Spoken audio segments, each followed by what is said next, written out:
Inside this jack box, there is a magnet. You see, the screw will be attracted by the magnet. See?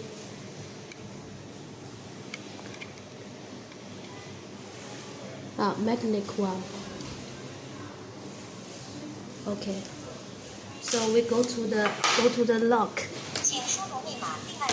The magnet is here.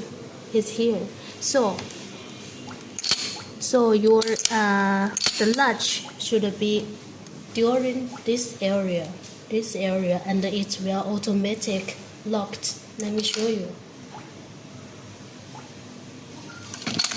Okay, once again. Okay, yeah. So if the jack is out of the magnetic area, it cannot be locked. This size is out of the magnetic distance. Also, this size is out of too.